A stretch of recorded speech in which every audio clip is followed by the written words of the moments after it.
The relationship that existed, my affection for Virginia Tech, it was always a job out there that my family, my brothers, my dad, my wife, everybody was kind of like, if he ever had a chance to do that, it'd be hard for him to say no. Yeah. I mean, this place was Clemson before Clemson was. 7 conference championships, played for a national championship. A bunch of years at 10-plus wins in a row. I mean, it was surreal to me. I mean, especially when I started sitting in my office, in Coach Beamer's office. Yeah, it's crazy. I mean, I used to be intimidated to go in there, I had so much respect for him. What's the foundation of your culture here at Virginia Tech? Blue collar and a toughness and relatable and about people and family and all those things, are really high on my list. Yeah. I tell them all the time, you're going to have to work at a level you've never worked at. You got to bust through the ceiling, and I'm going to show you how to do that. This is what Brent Pry under Virginia Tech's going to be about.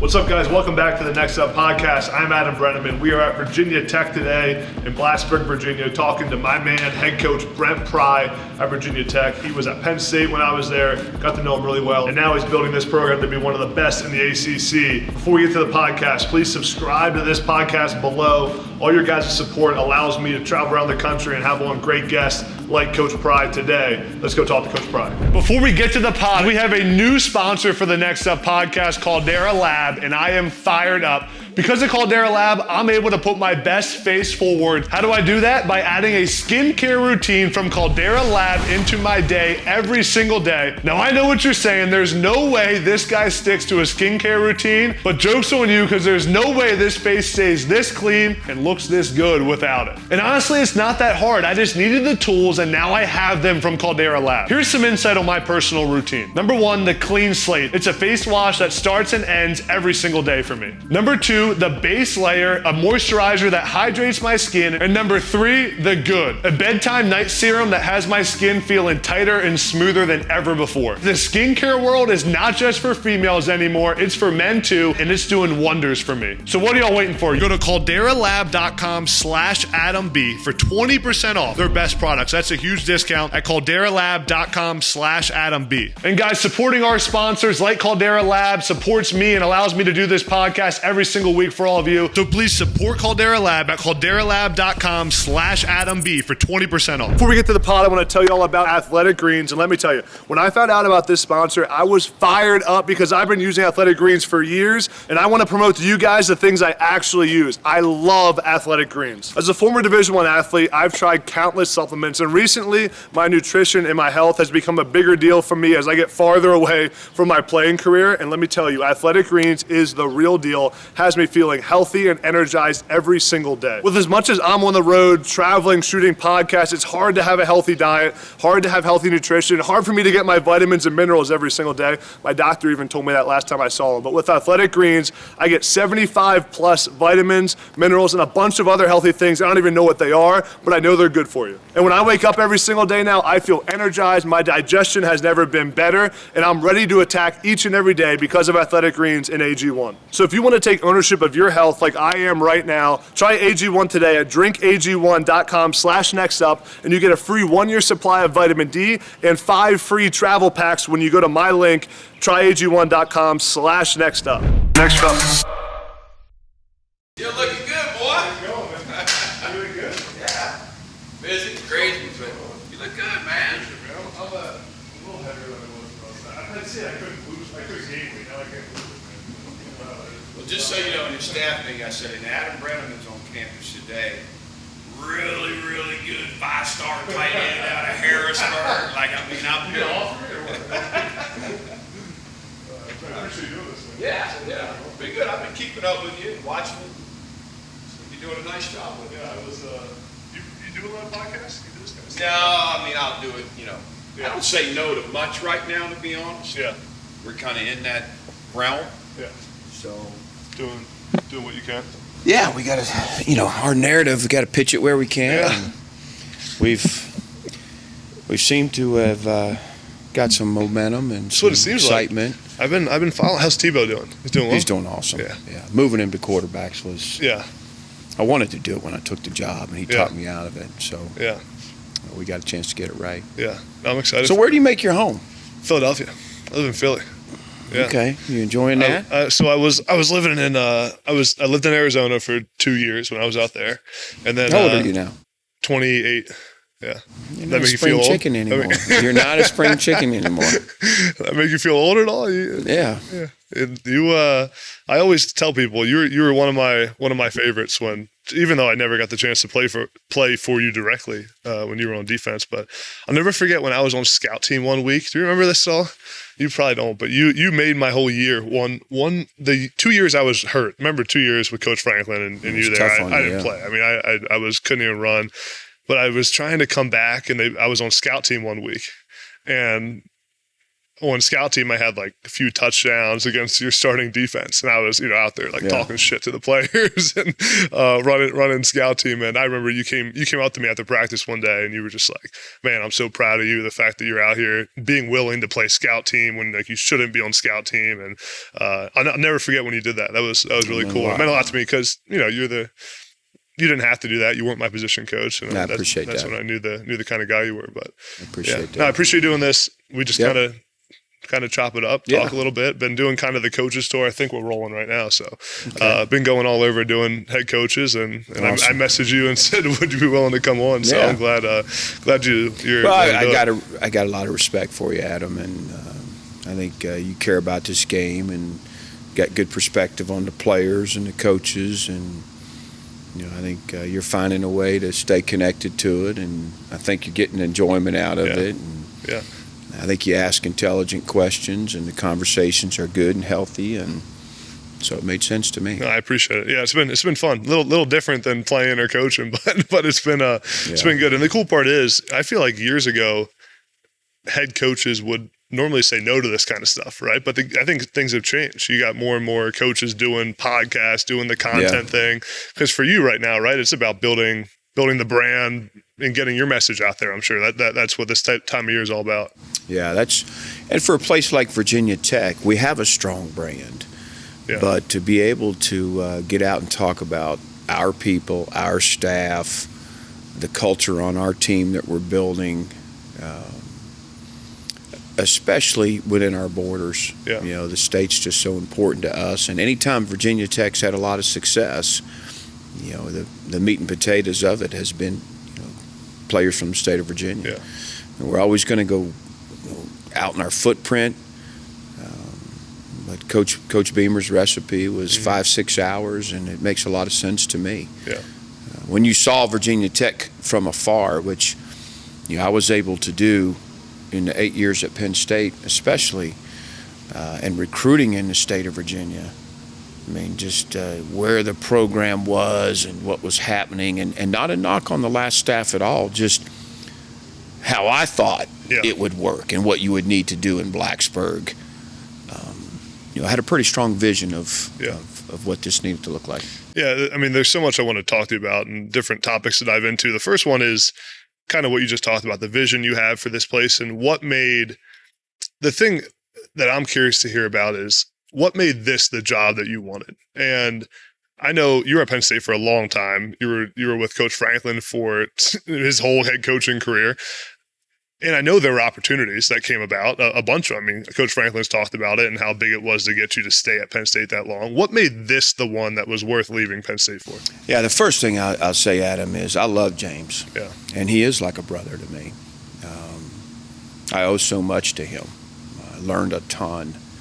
He played quarterback for my dad. And I mean, he's just been a good friend for a long time. And there's a lot of similarities in that program and our program and how we do things and what's important to us. They're obviously at a different place. But I went to high school an hour from here in Lexington. Mm-hmm. My dad was coaching at VMI. Camped here, hoping for a scholarship and never got it. And one of my high school coaches came here as a young coach and worked his way up, Brian Steinspring, and had a heck of a career here at Tech. But I always had a real affection for it, primarily because of the impact that Frank Beamer and Bud Foster had on me. Yeah. I cut my teeth here, and the mentality, the character, the mental toughness, the things that they instilled in the team that, impacted me and helped shape me. That was impactful at Penn State. There's a lot of that in that defense at Penn State all those years and what I learned here. But over the course of my career, I was here 3 years as a graduate assistant coach in the mid-'90s. We were turning the corner. We won a Sugar Bowl. We went to an Orange Bowl. We started doing some really good things, and having such a good relationship with Bud and Brian and Billy Height and all these guys, Ricky Bussell, it just gave me an opportunity to come back a lot and to visit Blacksburg and to talk defense. In fact, while we were at Vanderbilt, Bud and Charlie Wiles and those guys came and visited us and spent some time. So the relationship that existed, my affection for Virginia Tech, it was always a job out there that my family, my brothers, my dad, my wife, everybody was kind of like, if he ever had a chance to do that, it'd be hard for him to say no. Yeah. But it had to be right, Talking with Whit Babcock, the AD, and John Boleyn, which John was here when I was here in the 90s. Wow. Coach Beamer's right-hand guy for a lot of years, knows this place inside and out. The interview process was about, it was really a two-way street. I needed to know that I had a pretty strong idea of what it needed to look like and how I wanted to do it, what I thought was right for Tech and for Blacksburg. But they had to see it that way too, for me to really feel good about it, and they did. And that's why I think we've got a lot of traction right now. What was the moment in that interview process where you decided, I'm going to do this? That was probably it. Yeah. When it kind of fell into, okay, these men see the issues that I see. Yeah. They want what I want for Virginia Tech, not from a win-loss standpoint, but what this program needed to look like, what needed to be important for Virginia Tech, for this community, this campus, the Commonwealth, the Letterman, all the things that kind of make Tech great. We needed to kind of reconnect to those things and strengthen those areas, and they felt the same way. Yeah.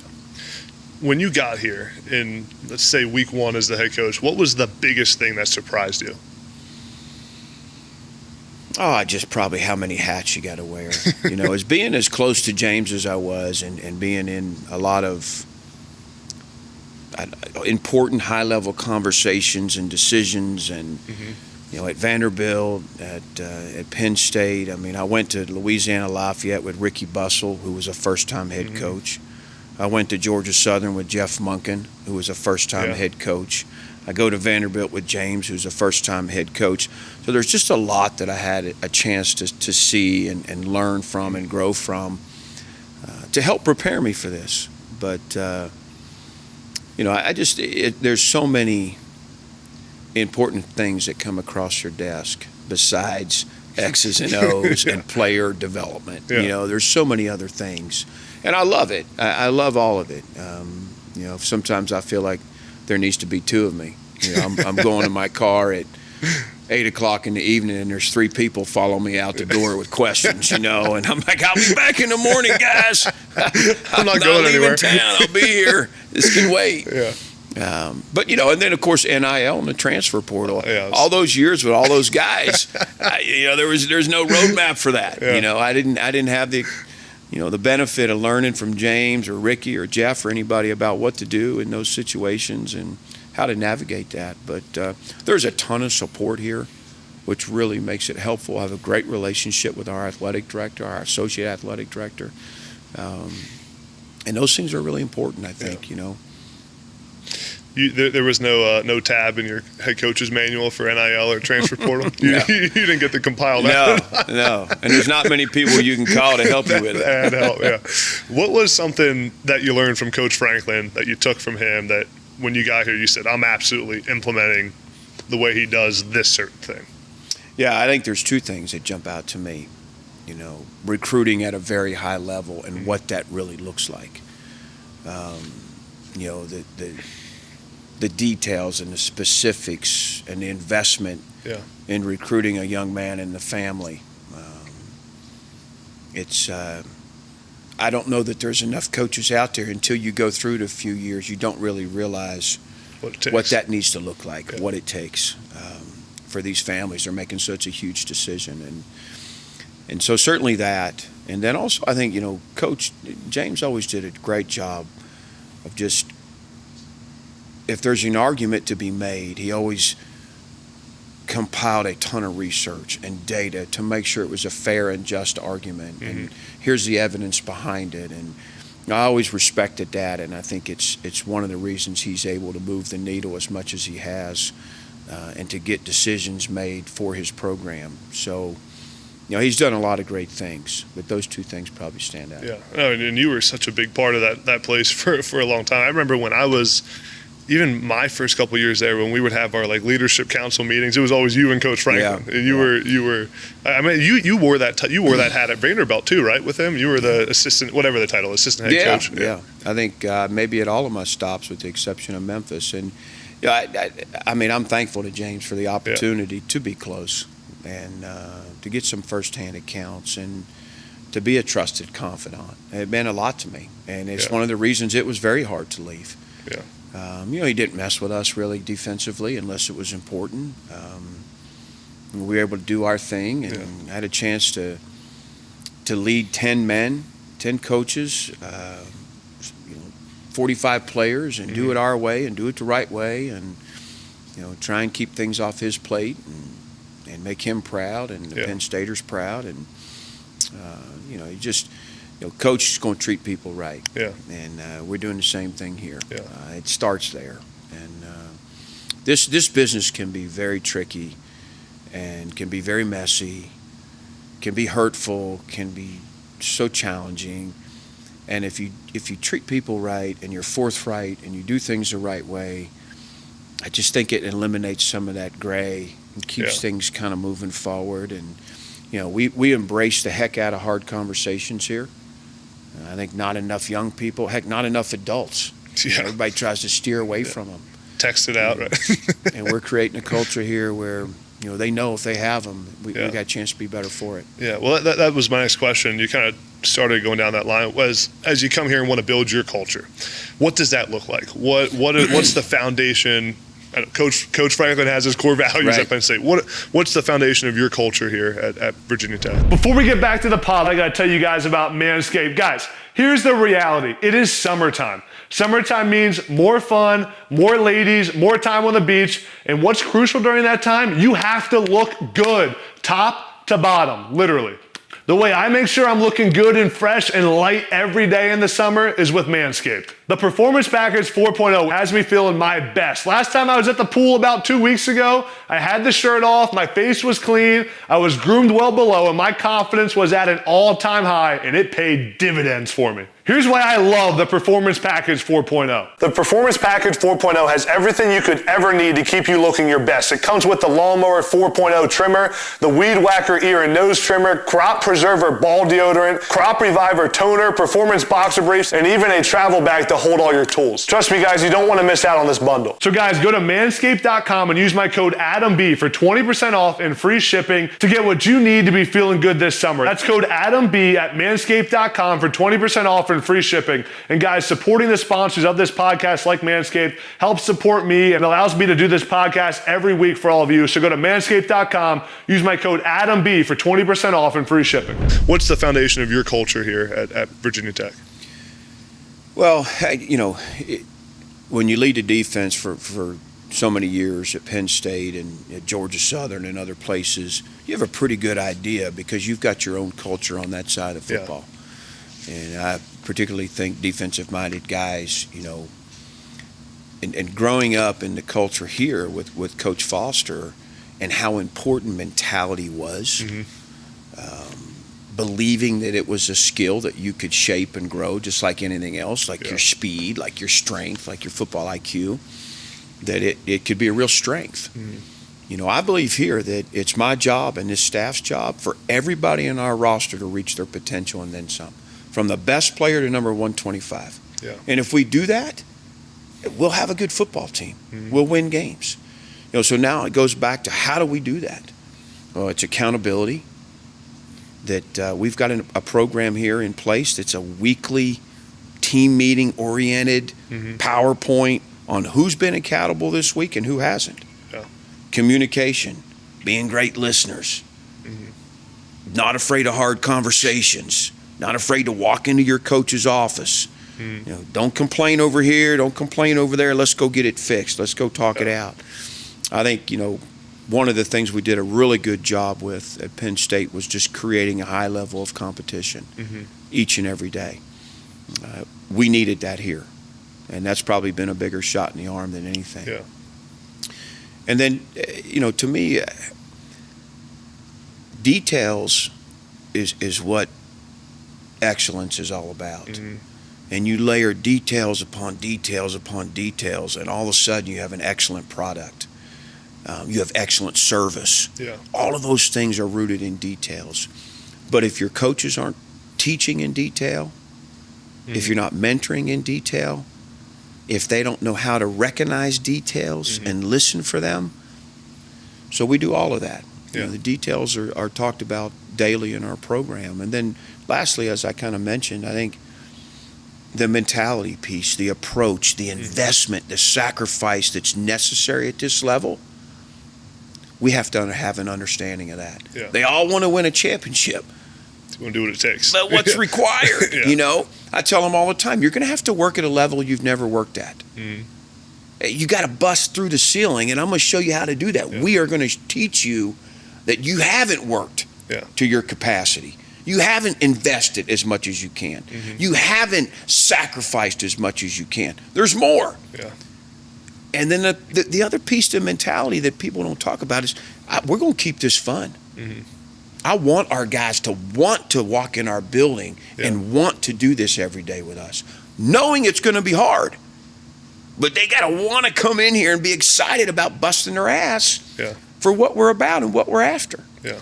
And right now, you know, we've made some good ground. I think our team is excited, and the people that are close to our program excited because they see the strides we've made in those areas. I want to ask you about a part that the fans ask me a lot about in different questions and things like that. When you first got this job, what did the first couple weeks look like? Because hell, I know you're not only are you trying to figure out your recruiting class and sign them, you got to recruit your own roster.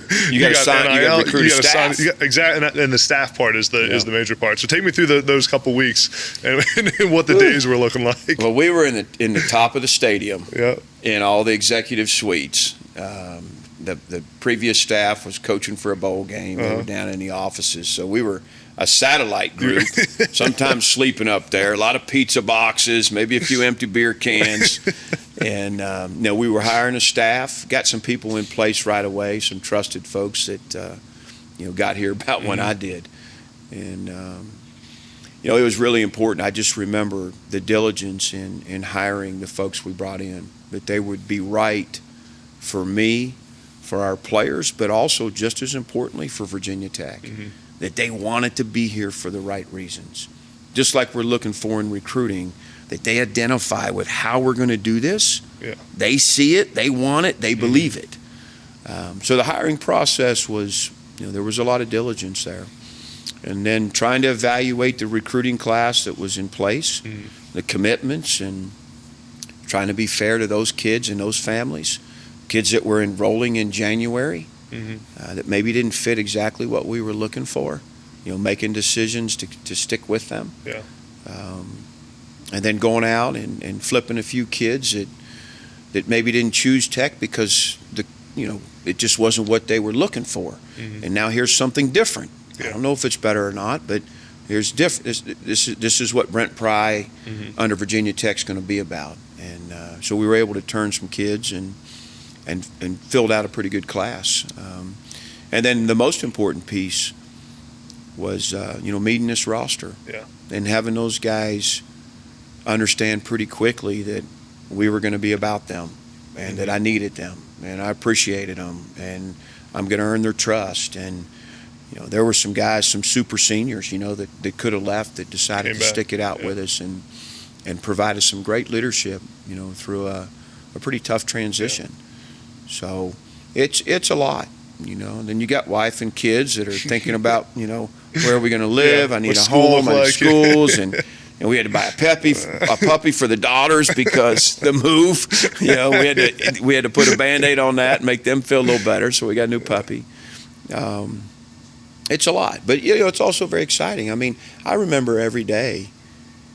It was surreal to me. I mean, especially when I started sitting in my office, in Coach Beamer's office. Yeah, it's crazy. I mean, I used to be intimidated to go in there. I had so much respect for him, and to be sitting at that desk and to pull up on this stadium, it's an every morning reminder of how blessed and fortunate I am to be here. Yeah, I've had tremendous respect for this place, for how they did it, for what they accomplished, for the men they were, the men they are, that, I'm just so proud to be the head coach here. When you were going about putting that coaching staff together, and even now, as there's every offseason, there's transition in coaching staffs. What are the things that you're looking for assistant coaches, for coordinators? What are the few things that make you say, this is the kind of person I want to lead our players? Yeah, I think first is that they're in it for the right reasons. It's a little different nowadays, and it's not necessarily a knock, but I know how I came up. Small college ball, not enough money to make ends meet. Yeah. That's how my dad, 45 years in this business. You just have a love of the game. I got two brothers that played Division II ball at Bloom and East Stroud, and you do it because you love it. Good old PA football, man. My wife and I, we're maxing out credit cards till into our 40s, just trying to do it. And so you want guys that maybe have been through that and appreciate this game and appreciate the opportunity, and then that want to be in Blacksburg, want to be at Virginia Tech. When we had our offensive line job open up this past season, after the season, we had 2 sitting Big Ten O-line coaches, 2 sitting SEC O-line coaches, and a sitting line coach in the ACC that wanted this job. And we hired Ron Crook from South Dakota, or North Dakota. Just his background in West Virginia and in our footprint and blue collar and a toughness and relatable and about people and family and all those things, are really high on my list. If you're not checking those boxes, it's going to be hard for me to do it. And to be honest, we did that a lot, under James. We hired the right people for us and for how we wanted to do it. And, and that was worked out pretty well for us. Coach Crook recruited me. I forget where he was at in 2013. He was at Stanford. Stanford, that's right. Yeah, he just came in here. He kind of was a journeyman. There's not many guys. He's got connections to all these places in West Virginia. That, my dad played at Marshall and then coached at West Virginia Tech. Crookie has ties there. Coached at West Liberty State. Crookie played there. Clarion. He spent time at Clarion. Maybe he recruited you when he was at Clarion. Yeah, that's probably it. That was probably it. But I didn't answer the phone. But so just a lot of cool stories, interlocking stuff. A bunch of old East Stroudsburg guys that I respect tremendously loved Crook. I mean, so it's stories like that. Elijah Brooks, a lot of the same things. Parents of players that he coached at DeMatha that I got to know well at Penn State and in the recruiting process that just thought so highly of him as a person and what he did for them and those and then again another guy that there's relationships in our footprint that are real and trusted and that the emphasis we've placed on recruiting and building relationships in a 5-6 hour radius, these guys can all touch that. They're all impactful in our footprint. Putting that staff together was, I'm very proud. I think we've got just tremendous people here. And we got a tall order, but we got the right people to do it with. I was going to ask you about the recruiting philosophy, especially in this footprint. When I think about it on paper, you have tons of talent in this area. In Virginia, it's also a place though that everyone comes to recruit, right? You're competing against the big dogs all the time. You got Penn State comes here, all the Big Ten schools come here, SEC comes here. So what's the philosophy? How do you keep kids home, and what's the overall recruiting philosophy for you and your program? Yeah, well, first of all, it goes back to us building relationships. Nobody should know more about the kids in our state than us. Yeah. They're not going to.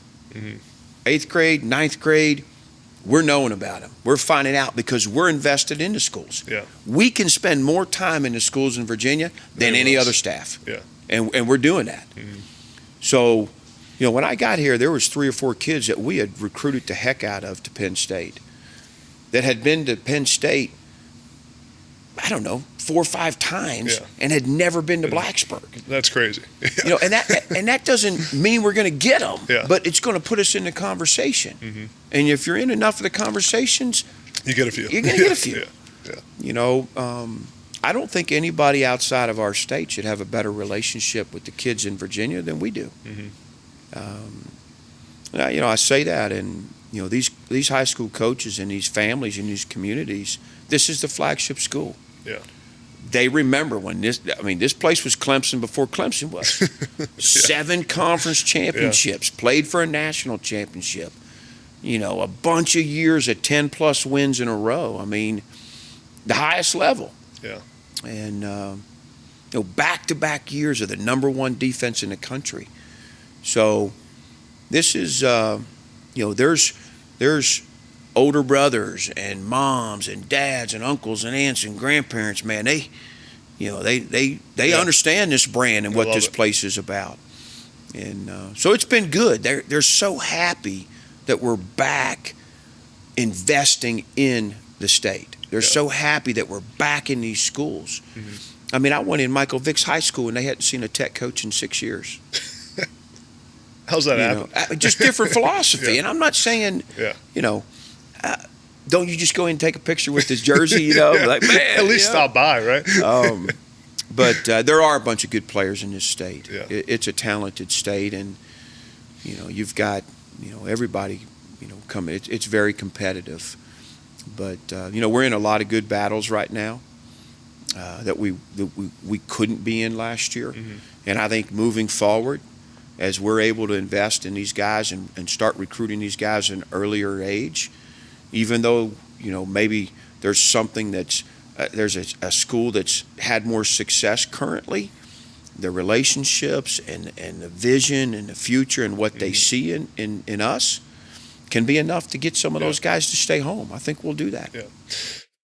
That ties into, from a recruiting perspective, as we talked about, not only are you a first-time head coach, you're a first-time head coach in the new era of NIL, and not just NIL, the combination of NIL and the transfer portal together is just crazy. Maybe the good news is that everyone's kind of figuring it out together, right? Yeah. No one really has a blueprint. But when it comes to recruiting high school and transfer portal players, how much of a topic is NIL actually discussed? It's talked about in the media a ton. Is it discussed with the recruits as much as the media thinks it is? Guys, we have a new sponsor for the Next Up podcast, Caldera Lab, and I am fired up. Because of Caldera Lab, I'm able to put my best face forward. How do I do that? By adding a skincare routine from Caldera Lab into my day every single day. Now, I know what you're saying. There's no way this guy sticks to a skincare routine, but joke's on you, because there's no way this face stays this clean and looks this good without it. And honestly, it's not that hard. I just needed the tools, and now I have them from Caldera Lab. Here's some insight on my personal routine. Number 1, the Clean Slate. It's a face wash that starts and ends every single day for me. Number 2, the base layer, a moisturizer that hydrates my skin. And number 3, the Good, a bedtime night serum that has my skin feeling tighter and smoother than ever before. The skincare world is not just for females anymore, it's for men too, and it's doing wonders for me. So what are y'all waiting for? Go to calderalab.com/AdamB for 20% off their best products. That's a huge discount at calderalab.com/AdamB. And guys, supporting our sponsors like Caldera Lab supports me and allows me to do this podcast every single week for all of you. So please support Caldera Lab at calderalab.com/AdamB for 20% off. Is it discussed with the recruits as much as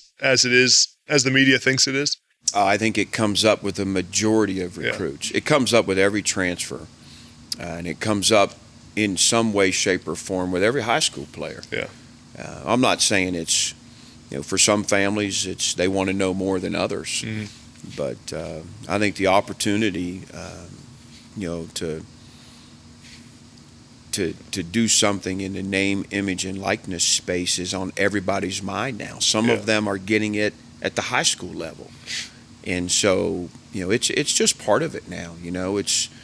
It's a conversation over here about your resources that you have, sports psych, spiritually, nutritionally, and then over here it's resources in name, image, and likeness and opportunities, and over here it's strength and conditioning, and here it's the linebacker pedigree on your staff. I mean, it's just another part of the conversation that's important to families. When it comes to NIL, the portal, and the current state of college football, is there anything that you think should change right now? It's a topic that every coach is discussing this offseason. What's the solution? Because most coaches I've heard talk don't think the current model is sustainable. Yeah, I don't think anybody would say that. It's hard to manage. It's going to be tougher and tougher to fund. As we stack successes, roster retention becomes more expensive. But I think we need some consistency where everybody's operating kind of in the same realm. I don't think the NCAA meant for it to be recruiting inducements, and that's what it is. I'm all about our players making a profit off their name, image, and likeness. That I'm for 100%. Recruiting inducement and guys being able to step up and do things that normally were done, under the table, out back, or where it's that's not good for our game. The integrity of what we're doing and how we're doing it, it makes it very challenging. We're going to do it the right way here. I don't want anybody to come to Virginia Tech because of name, image, and likeness. But I also need to be competitive in that space, and we are. When I meet with all 125 guys at the end of the spring, the last question I asked them was, do you like it here? Right? And it's twofold. It's I want to know, but also because of the transfer portal window that's about to open. And, and when 100 of those guys said, Coach, I don't just like it here, I love it here. That means something to me. Doing something right. We had a guy recruited off our roster, attempted to be recruited off our roster. And in the end, we weren't able to do some of the things that some other schools were offering him. And he was not in the transfer portal. I was going to say he wasn't in the portal, but he was forthright with us, and I was forthright with him. I said, we can't go there, but we'll be competitive as we can. But do you want to be here? Do you love Tech? Coach, I love it here. I want to be here. Well, let's make this work, man. We'll make this work. You want to be here? We'll find a way to make this work. The other topic I thought would be really cool to hear your take on is the balance between with the transfer portal era, where you can go flip your roster in 1 year. We're seeing it at different schools where they've just churned through their whole roster. The balance between the pressure to win right now and maybe take more transfer kids and less high school kids, and then also wanting to build your program for long-term success, which I think you would probably agree usually comes from taking more high school kids and being able to develop them in your program. What's that balance like daily for you of the immediate satisfaction of making everyone happy and building it for 10 years? Yeah, it's not really a question for me. Yeah. We're going to build this program on high school players. That's what's right for Tech. From our footprint, develop them. That's what's right for Tech. I'm not saying that's right everywhere. We're going to go to the transfer portal for immediate needs. Yeah. If we're doing our recruiting evaluations the way we need to, and if we're investing in these schools in our footprint the way we need to, and we're taking, let me say this, we're not song and dancing kids to come here. We're doing a hell of a job having them understand this experience and our people. If that's what they want and they choose Tech, then we got a great chance of having a great 3, 4, 5 years with them. And there is no transfer portal. But, we'll go to the portal where needed. We signed 26 high school players last year. Yeah. And, 22 captains, 21 state championships in their background, 800 win percentage as seniors. Wow. That's who we're going to build this with, Yeah. Maturity, solid foundation. And then, the challenging thing about the transfer portal is you just don't know near enough about these guys, right? Yeah. You got to act fast, You spend right? 3 or 4 years recruiting a high school player. And now all of a sudden in 2 or 3 weeks, you're making a decision on a transfer. So the more we can know, we got several transfers that got Virginia roots. Yeah. High school ball here, college ball here, one or the other. Played at their previous institution for a good friend of ours, where we can know more to make sure that we're getting the right fit for our roster, for our locker room. Yeah. Because, you could be super talented, but if you're not right for the locker room, it's going to backfire. Yeah. That's just not worth it to me. Yeah. What's the biggest difference right now going into year 2 than year 1? You've been through a whole cycle. Mm-hmm. Your calendar's kind of mapped out for a year. You've made the tweaks that you learned in year 1. I think probably the most important, the standards and the expectations for the staff, for the team. Yeah. They're in place. They're better understood. And I'm certainly going to be a better head coach second time through. Yeah. Trying to call the defense, be the head coach. I mean, I wouldn't do it differently, but it was challenging. Yeah. And I'm excited for Chris Marv to be the full-time play caller, and I'm excited to be the full-time head coach. Yeah. What was it like when you first walked out of the tunnel and Sandman was playing? Was that a surreal moment for you? Yeah, I almost tripped. Yeah. There's one of our administrative folks who's out front giving me the, coach, I'm going to count down from 5. And when I hit go fist, you come. And the crazy place is going crazy. Well, the whole team's in the tunnel behind me, and they're chomping at the bit. Pushing you probably. Yeah, they're doing chants and all this. So she goes 5, 4, and when she was about to say 3, they start pushing. Go, coach, go! And so, I just stumbled out the blocks. Thank goodness I didn't go down. That would have been a meme for a while. But it's a great environment for college football. We're very fortunate. We had an 11 o'clock kickoff against Wofford, had a losing record, and we were near capacity. The student section was full at 10 a.m. We've got great fan support. The atmosphere is fantastic, and as we get this thing rolling again, Lane Stadium's going to be one of the best places for college football. Last season, obviously, I don't think went the way that you wanted it to go from a win-loss perspective. But I think back to a lot of places, even when we were at Penn State. Some of those early years there, we lost to Temple. Right. There were some days there where you got to kind of go through some shit to get it back right, to get it on the right track. I was listening to Marcus Freeman at Notre Dame. He did an interview, and he was on some podcast, and he was saying that in year 1, they struggled. He said everyone was saying, trust the process, trust the process. He's like, screw that. We got to fix the process. Like, how do we get better? And that's what I wanted to ask you is, what did you learn about yourself or yourself as a head coach during that year of the ups and downs and, that ended with the win against Liberty? But what did you learn, that said, hey, we maybe need to tweak this a little bit? Yeah.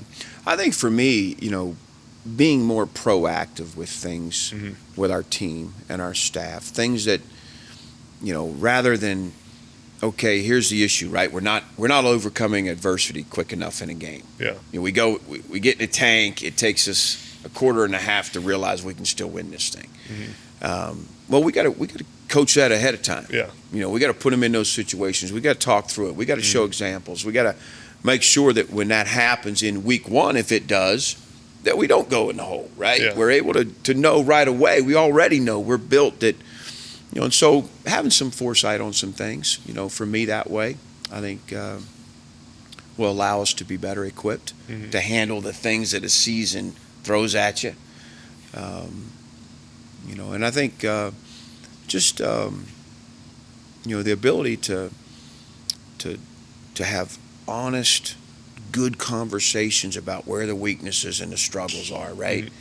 we don't beat around the bush, that let's go. We got to get this fixed. I mean, instead of taking 2 weeks, 3 weeks to get there, let's get there. Yeah. And then we got a chance to get it fixed, in a more timely fashion. So, and again, all these things, I think, Adam, it's, you got to have the people around you that you can do that with. And, that's one of the reasons I just think James and I were a really good team that way. Yeah. And he knew that when I went down the hallway, everything that he wanted and believed in, I was going to reinforce. Yeah. And I think I've got a group of men and women here that are doing the same. I'm curious to hear from your perspective, what was the biggest challenge between being a head coach and calling the plays on defense? And was it, I mean, you actually just said it was a challenge and you passed all play calling duties. What is that like, trying to navigate calling the defense and then also dealing with clock management? When are we using our timeouts? Yeah. Are we going forward on fourth down? Like, all that kind of stuff. I think you got to have some good people to help you, navigate that while it's happening. And we did a pretty good job in most areas. But, number one, it's tough to either walk out of that defensive staff room and the practice film's rolling or the game film or it's tough to go down the hallway and walk by that room and know that there's things in there you want to. I mean, I love doing that, right? Yeah. I mean, I love personnel conversations and, drawing up the blitzes and fixing problems we had. I love that. But the time that's required to be the head coach that I want to be, I got to be at my desk more. Yeah. And I'm very happy we did it the way we did it. I think the investment, obviously a big reason that I got the opportunity at Virginia Tech was the defense that we've played, at different points in my career. Mm-hmm. And so it was important to me that the investment and the foundation laid in that room had, my thumbprint on it. Yeah. And I trust those guys, and I've got good coaches in there. And obviously Chris Marv was a captain for me at Vanderbilt, and Sean Quinn's been with me multiple stops now. Derek Jones and I have coached together, and J.C. Price was here as an All-American when I was coaching the first time. We led the nation in sacks and had a great defense. I mean, Pearson Prelo was here when I was coaching and part of championships here and part of great defenses. And those guys came up under Bud as well and Coach Beamer. So, there's a lot of like-minded individuals in there that not just from a personal standpoint, but structurally and philosophically and how you play great defense. Yeah. Well, what's a point in your career? I talk a lot about a lot of my content about overcoming adversity, challenges. Anyone who's gotten to the level you're at has gotten through some adversity at some point or some moment in your coaching career where, your back was against the wall. Give me a moment in your career at some point, whether it was at Penn State, before that, where you were facing some adversity and overcame it. So I got to tell you guys about the presenting sponsor for today's episode, Athletic Greens. Listen, I've been super picky about who we allow to sponsor this pod because I want to promote things I actually use. And when Athletic Greens reached out, I was fired up. I literally use Athletic Greens every single day. The reason I use it every day is because it's just one scoop and I get all the vitamins and minerals I need. 75 plus nutrients, vitamins, minerals, a bunch of other stuff that I don't even know what it is, but it's great for you.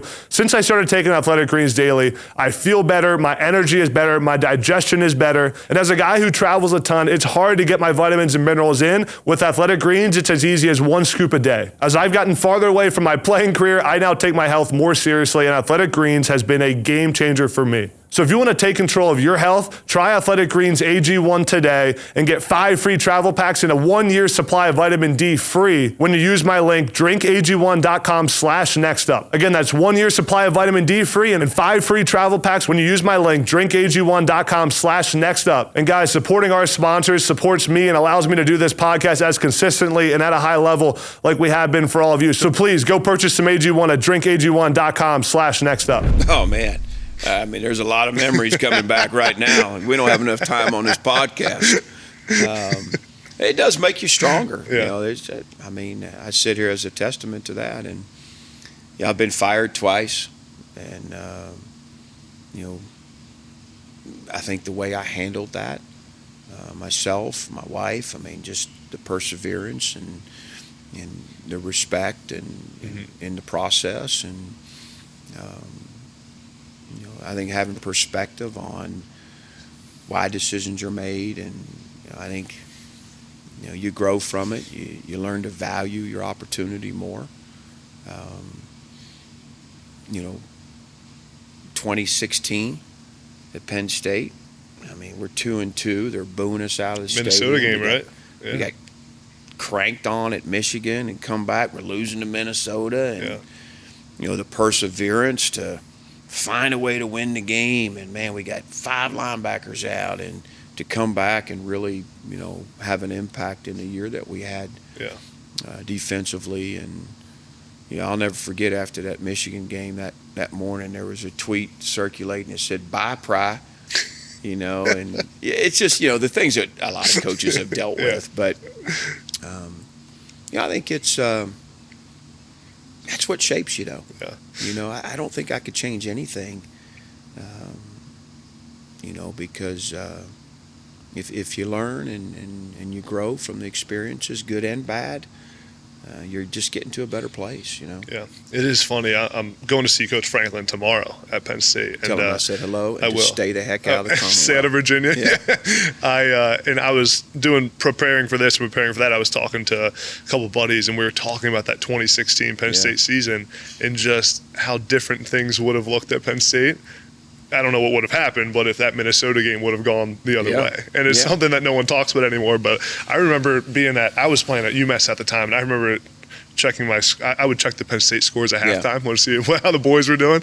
I remember seeing the halftime score and being like, it is not going to be good for that staff. And just crazy how things turn around after that and win a Big Ten championship. When you're on the inside, and I know a little bit about what happened offensively, but defensively, we were down to, I remember our walk-on linebacker, Brandon Smith, got thrown out for targeting.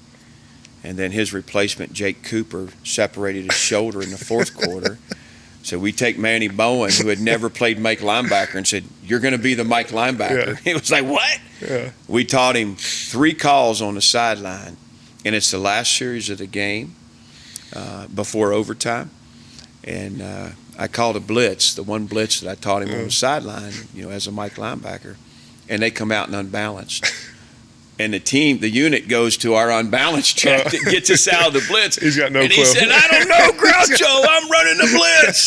And Garrett Sickles said, "I am too." And we sacked him. That's great. I love it. That was a memorable game and a testament to everybody that was part of that team, the way we could stick together. And I thought we did that last year here at Virginia Tech, to stay together and nobody's pointing fingers besides the fan base, when they were getting ugly with us. And, But, sticking together and fighting through it, and, man, you don't have any choice almost but to get better and to grow and to be a better team. And, and that's, then to finish it out and win the Big Ten championship on a 4th and 1, stop against Wisconsin. Huge. I mean, just it was a great year, and it certainly grew a lot. And but, I think, at every level, coaches are, there's adversity with your team. There's adversity on the field. There's adversity with your staff. There's just, I think, I saw that in James, early at Vanderbilt, just the ability to navigate it every day, because there's curveballs coming all the time and things that need dealt with the right way. And, and you can't run from it. You can't hide from it as a head coach. You got to hit it head on, and take care of it to the best of your abilities. And, I think part of that is having good people around you to help you do that. And I'm very fortunate here. What was the moment you knew Micah Parsons would be a generational talent? 9th grade, watching him at CD playing Harrisburg High, and Spence. His recruiting process wasn't drama-free either. I think he blocked a punt. He blocked an extra point. Me and Spence were on the sideline. He had 2 sacks and, just had an unbelievable game. He was in 9th grade, if I remember right. But probably the biggest challenge I had was talking him into playing linebacker. Oh, really? He was a hand in the dirt D-end and played tailback his last year. And, he just had too much talent to not get him off the ball some. So But great experience, coaching him and seeing what he's capable of. I tell people all the time, he's super talented, but, man, when it came time to compete, he's one of the best I coached. Yeah. If this place, Virginia Tech, can get to where you want it to be, conference championships, college football playoff appearances, what are the one or two things that still need to happen in order to get there? Yeah, I think three things jump out to mind. We're going to play great defense. Mm-hmm. We're going to run the ball. We're going to have a dynamic quarterback. Systematically, that's what I want for this program. Yeah. Run the ball, play great defense, have a dynamic guy, with the ball in his hands every snap. Second thing, we're going to have done a great job recruiting the state of Virginia. A great job. Thirdly, great staff retention and chemistry. Yeah. We're going to have that, over the course of these next several years and be able to build on successes and continue to grow our culture, our brand, and our successes. Yeah. What's the best advice you've ever received? I'm curious. I've gotten a lot of advice over the years, yeah. I think just recently something that, and it seems so cliche, but I've got a poem about never quitting that my dad gave me a long time ago when I was at Louisiana Lafayette, maybe 2002 or 3.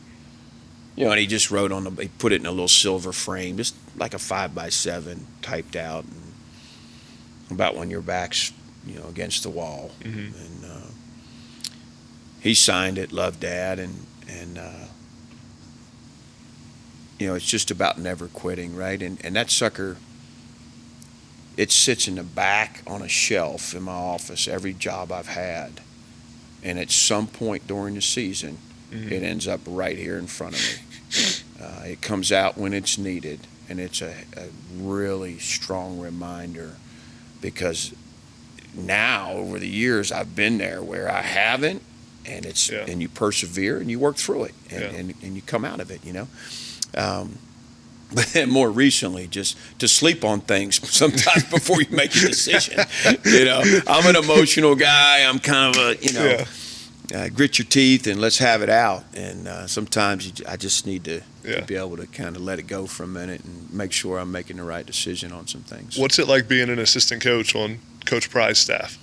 I hope they feel like we have a great time. Yeah. And that I think they feel like they can trust me and that we're going to work our butts off, but we're going to keep this thing fun and we're going to treat people right. I mean, I don't want this to be more difficult than stuff already is. Yeah. And if we just, if we're straightforward and we keep it fun and keep it real, we got a chance to do this.